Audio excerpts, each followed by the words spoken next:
What's going on, dudes?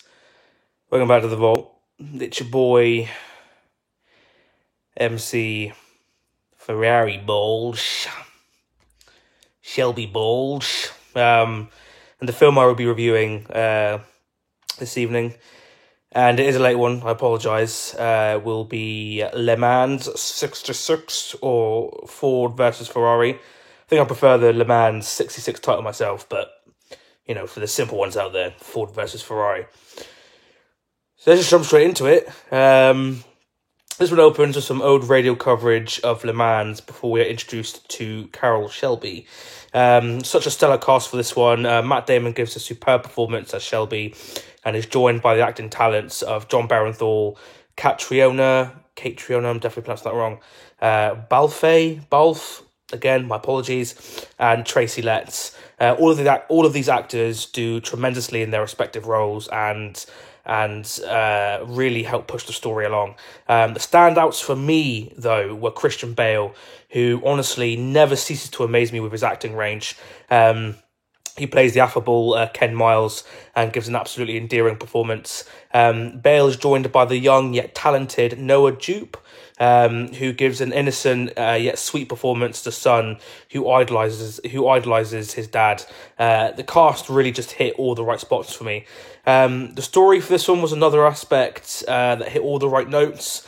It tells a story of how Ford competed against Ferrari at Le Mans and the smart men who made that happen.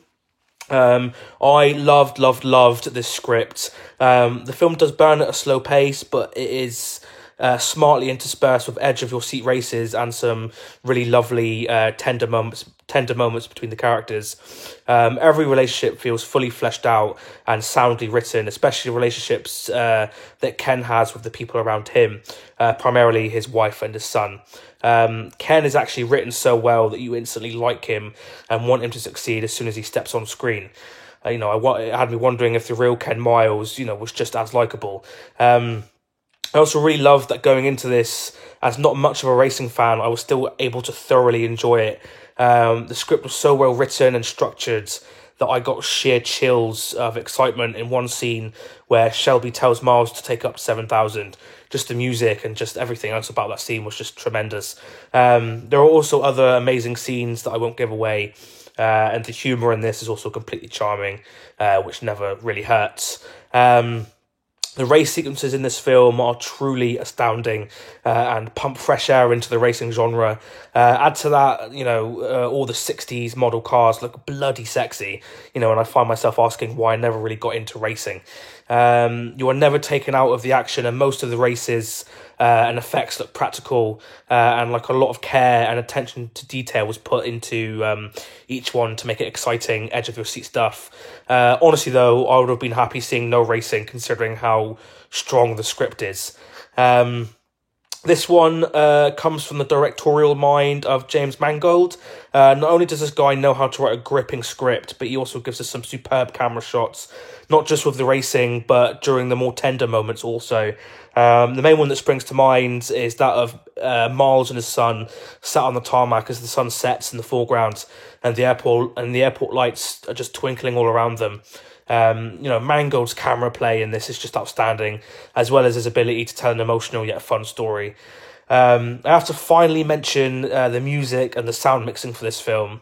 The music is spine-tingling, and as each car revs and squeals around corners, you do feel it right in your bones. This is a loud film, but it works. You don't really want a quiet film, as a Ferrari guns its engine. Just really terrific stuff. There we have it. There is my review for Le Mans. I didn't really learn anything from this. The only thing I learned is that I apparently get very aroused at the sound of a large engine. Go figure. So there's my review for Le Mans, or Ford versus Ferrari. Let's just jump to the two most important questions. Question number one, would I recommend this film? I would 100% recommend this film. If you aren't a fan of racing or old-timey racing, still, go and watch this film. The performances are fantastic. The race sequences are even more fantastic. And again, even if you aren't a race fan, you'll still enjoy this film, because I thoroughly enjoy this. So for that reason, I would recommend this film. Question number two, does this film belong in the vault?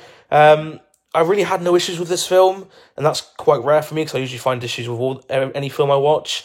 I think some people may find it a tad too long, but bear it out though, because every minute of this film is totally worth it. And as I've said, this film is just absolutely phenomenal. Everything about it is just exciting and just great. So for that reason, there's a little diamond star right there. It's gone off with a squeal from a Ferrari or a Ford. I don't know cars. There we have it, guys. There's my review for Ford versus Ferrari. If you've seen it and you loved it as much as I did, let me know why down in the comments below. If you hated it, again, let me know why. I'm always interested to know why people dislike the films that I loved.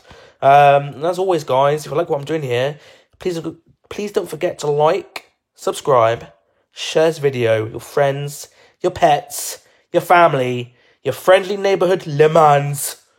Until the next one, peace, love, and dudes.